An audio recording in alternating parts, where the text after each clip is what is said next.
আমরা জোট থেকে বেরিয়ে গেছি বা কাউকে বের করে দিব, এই অবস্থাটা এখনো আমরা মনে করি হয়নি।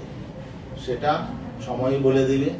আমরা চেষ্টা করছি আমরা যাতে ঐক্যটাকে টিকিয়ে রাখতে পারি এবং মিনিমাম একটা সমঝোতা সমন্বয় যাতে থাকে, আমরা সেই চেষ্টাটা ইনশাআল্লাহ করে যাব।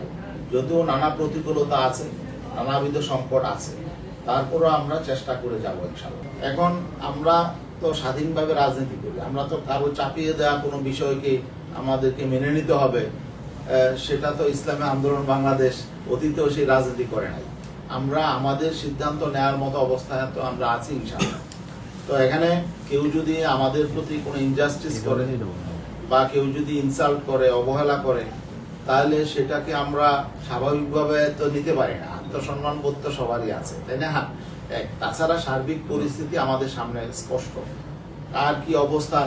এখন আমরা দেখছি বিভিন্ন জনমত জরিপ, বিভিন্ন কি বলে এটাকে, এই বায়াসড সমীক্ষা, বিভিন্ন সমীক্ষার মাধ্যমে আসলে একটা বিভ্রান্তিকর পরিস্থিতি তৈরির চেষ্টা চলে, তাই না?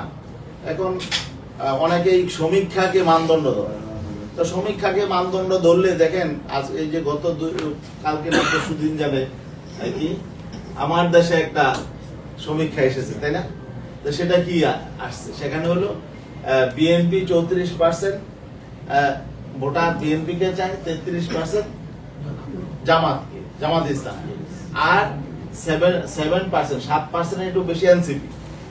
তো এখন দেখেন, এটা স্বাভাবিক বিষয়, যদি জামাত 33% থাকে আর এনসিপি 7%, 40% হয়, আর বিএনপি 34%, অনেক বেশি। জামাত তো তাহলে এখন এনসিপি জামাত তো ঐক্যবদ্ধ আছে, তাই না? সেখানে ইসলামী আন্দোলনকে দেখানো হচ্ছে 3%, এখানে তার 3% ভ্যালু থাকে না আসলে। এই যে জনমত জরিপটা করছে, এরা কারা করছে? এগুলো মানুষ কিন্তু এত বোকা না, মানুষ কিন্তু বুঝে, তাই না? মিডিয়ায়ও আসছে যে পেছনে জরিপের পেছনে কারা। তো এইভাবে এগুলো করা মানে হলো আসলে এখানে একটা বেইনসাফি করার পথ উন্মুক্ত করা। এগুলো তো স্বাভাবিক প্রক্রিয়া, এগুলো তো আমরা বুঝি। তো যাই হোক, এগুলো কেন করা হচ্ছে, কারা করছে, কোন উদ্দেশ্যে করছে, এগুলো কিন্তু আমাদের অজানা না, আমরা এগুলো বুঝতে পারি। তো এই সমস্ত ভাউতাবাজি জরিপ দিয়ে যদি আমরা নির্বাচনের আমরা পথরেখা নির্ধারণ করি, তাহলে তো আমাদের সেখানে বিপর্যয় হবে না। আমরা আসলে আমি বলি, আমরা একটা অবস্থান নিব, সেটা আমাদের মধ্যে এ ব্যাপারে আলোচনা চলছে। তা আমরা তো সেই অবস্থানটা নেওয়ার জন্য আমাদের একটা নিয়মতান্ত্রিক প্রক্রিয়ার মধ্য দিয়ে সকলের সাথে আলাপ আলোচনা করতে হবে।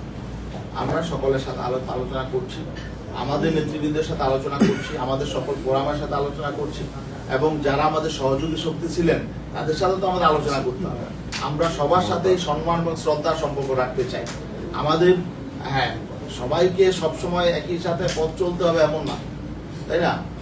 এখানে যদি আমরা আমাদের পথ ভিন্ন হয়, যাতে সুসম্পর্কটা থাকে, সেই চেষ্টাও আমরা করবো। মূল বিষয়টা হলো যে আমরা চেয়েছিলাম পারস্পরিক শ্রদ্ধা সম্মানের ভিত্তিতে আমরা আগাম। এটা তো একটা সমঝোতার বিষয় ছিল। সমঝোতা মানে হলো এখানে কেউ কারো উপর ডমিনেট করবে না, তাই না? কেউ কারো উপর চাপ প্রয়োগ করবে না। এখন সেটা সেই পরিবেশটা যদি থাকতো, আসন কম বেশি এটা বড় কোনো সমস্যা আমার মনে হয় এখানে থাকতো। আমরা যদি একে অপরকে ভালোভাবে বুঝতে পারতাম, আমরা যদি একে অপরের প্রতি শ্রদ্ধাশীল থাকতে পারতাম, তাহলে এখানে আসনটা খুব বড় একটা ফ্যাক্টর না। এখন উপর থেকে তৃণমূল পর্যায়ে দেখেন, এখানে খোলামেলা বলা প্রয়োজন। বাংলাদেশের 300 আসন, আজকে আমরা কি দেখছি? 300 আসনে দেখছি একটা সংগঠন মনে প্রচার করছে যে আমাদের এখান থেকে এমপি ক্যান্ডিডেট জোট থেকে হয়ে গেছে, প্রচারণা চালাচ্ছে। আমাদের গতকালকে সুরার অধিবেশনে আমাদের 300 আমাদের ক্যান্ডিডেট সবাই বলছেন সকল আসনে যে একটা দলের ক্যান্ডিডেটরা প্রচারণা চালাচ্ছে যে তারা জোট থেকে 12 দলীয় জোটের তারা ক্যান্ডিডেট, এবং মিষ্টি বিলাচ্ছে, বিভিন্ন প্রচারণা চালাচ্ছে। এখন এটা তো হলো একটা দলের ক্যান্ডিডেট বা তাদের ওখানকার লোকাল দায়িত্বশীল, এরা যদি মিথ্যাচার করে, তো এদের সাথে সামনে চলাটা তো একটু কষ্টকর হয়ে যায়। আমরা এগুলো বলছি কিন্তু যে আসলে এইগুলো একটা সংকট। তো এখন ঘটনা হলো যে এটা আমাদের তো এখনো 12 দলীয় ক্যান্ডিডেট ফিক্সড হয় নাই, প্রচারণা চালার তো পরের কথা, এখন তো নির্ধারণই হয় নাই। সেই জায়গায় কিন্তু সারা দেশে এইভাবে হয়ে গেছে, আরো এক সপ্তাহ আগের থেকে অনেক জায়গায় প্রচারণা শুরু হয়ে গেছে। সে জায়গায় আমরা দেখছি যে সারা বাংলাদেশে একটা আসনও ইসলাম আন্দোলনের নাই। 12 দলীয় জোটে ইসলাম আন্দোলন যে একটা সংগঠন, সেখানে ইসলাম আন্দোলনের কোনো আসন থাকে না, সব জায়গায় প্রচারণা শুরু হয়ে যাচ্ছে এইভাবে। তো যাই হোক, তারপরেও আমরা সবকিছু রিয়েলাইজেশন করছি। এখানে আমাদের অবস্থান আশা করি আমরা আনুষ্ঠানিকভাবে তুলে ধরবো। আমরা অযৌক্তিক কোনো বিষয় নিয়ে আমরা এখানে আমাদের অবস্থান থাকবে না, আমরা যৌক্তিকভাবেই আমরা ইনশাল্লাহ আমাদের নির্বাচনী যাত্রাটা শুরু করবো আশা করি ইনশাল্লাহ। এবং আমাদের যারা সহযোগী আছেন, আমাদের প্রতি যাদের শ্রদ্ধা আছে, ভালোবাসা আছে, তারা আমরা একসাথেই পথ চলবো আশা করি ইনশাল্লাহ। এখানে ভালোবাসা শ্রদ্ধার সম্পর্ক না থাকলে একটা সাথে পথ চলাটা কঠিন। বিএনপি তো ফিক্স করে ফেলেছে তাদের জোট এবং তাদের যে ডিজাইন, সেটা তো হয়ে গেছে, তাই না? এখন বিএনপির সাথে দেখেন, ওই দিন বাংলাদেশ জামাতে ইসলামীর আমির, তিনি বিএনপি প্রধান জনাব তারেক রহমানের সাথে সাক্ষাৎ করে সেখানে ঘোষণা দিয়ে আসলেন যে তারা সামনে ঐক্যবদ্ধভাবে সরকার গঠন করার জন্য আলোচনা করবে নির্বাচনের পরে। তারপরে জাতীয় সরকারের ব্যাপারে তিনি একটা কথা বলে আসলেন।